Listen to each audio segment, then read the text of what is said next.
How to share location on Google Maps.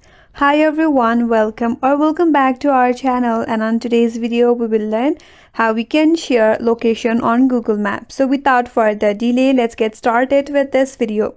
First of all, you have to launch Google Maps in your device. After that, you have to locate your location that you want to share.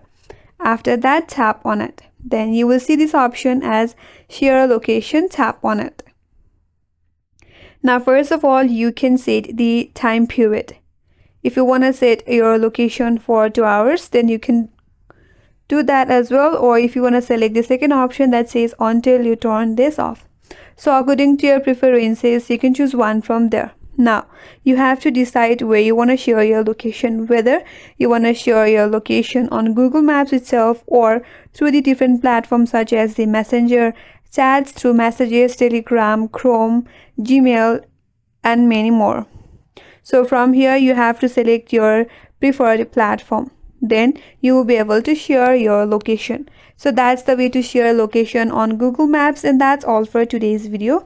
Hope this video was helpful, and if you're new to our channel, consider subscribing. Thanks for watching and stay tuned for more videos.